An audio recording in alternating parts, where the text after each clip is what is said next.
सावन के पवित्र महीने में कावड़ यात्रा का विशेष महत्व है। भगवान शिव के भक्त कावड़ यात्रा करते हैं और मान्यता है कि इससे शिव प्रसन्न होते हैं। पहली कावड़ यात्रा किसने की थी, इसे लेकर अलग अलग कहानियां प्रसिद्ध हैं। किसी कहानी में लिखा है कि पहली कावड़ यात्रा रावण ने की थी। रावण भगवान शिव का अनन्य भक्त था और उसने शिवलिंग पर गंगा जल चढ़ाया था। किसी कहानी में ये भी पढ़ने को मिलता है कि प्रभु श्री राम ने भी कावड़िए के रूप में गंगा जल अर्पित किया था। कावड़ यात्रा शिव भक्तों को भगवान से जोड़ने का सीधा तरीका है। ये यात्रा क्यों की जाती है और सबसे पहले कावड़ यात्रा किसने की थी, आइए जानते हैं। कावड़ यात्रा क्यों की जाती है? ऐसी मान्यता है, अगर आप भोलेनाथ को खुश करना चाहते हैं और उनका आशीर्वाद पाना चाहते हैं तो कावड़ यात्रा से बेहतर उपाय और कुछ नहीं है। कावड़ यात्रा भक्त को भगवान से जोड़ने का सीधा तरीका है। ऐसा कहा जाता है कि कावड़ यात्रा करने से और भोलेनाथ पर गंगा जल चढ़ाने से भोलेनाथ खुश होकर भक्तों की हर मनोकामना पूरा कर देते हैं। कावड़ यात्रा के पीछे की एक कथा है। जब समुद्र मंथन के बाद 14 रत्नों में विष निकला तो भगवान शिव ने उस विष को पीकर सृष्टि की रक्षा की।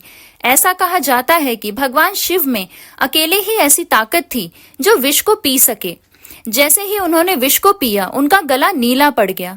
इस वजह से भोलेनाथ को नीलकंठ का नाम दिया गया। उसी समय से ये मान्यता है कि गंगा जल को शिवलिंग पर चढ़ाने से विष का प्रभाव कम होता है, जिससे भगवान शिव खुश होते हैं।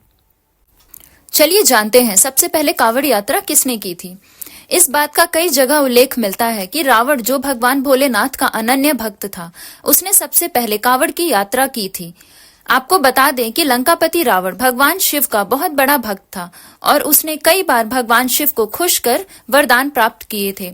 वहीं ऐसी मान्यता भी है कि शिव जी के इस परम भक्त ने ही सबसे पहले कावड़िया के रूप में शिवलिंग पर गंगा जल चढ़ाया था। सिर्फ रावण ही नहीं, ऐसी भी मान्यता है कि रावण का वध करने वाले प्रभु श्री राम ने भी कावड़िए के रूप में वैद्यनाथ ज्योतिर्लिंग, जो झारखंड के देवघर में है, उस पर गंगा जल अर्पित किया था। ऐसा माना जाता है कि कंधे पर कांवड़ रखकर शिवजी का नाम लेते हुए चलने से ही मोक्ष की प्राप्ति हो जाती है। एक अश्वमेध यज्ञ के समान फल की प्राप्ति होती है। कांवड़ यात्रा मन को शांति प्रदान कर हमें जीवन की हर कठिन से कठिन परिस्थिति का सामना करने की शक्ति देता है। बोलिए हर हर महादेव।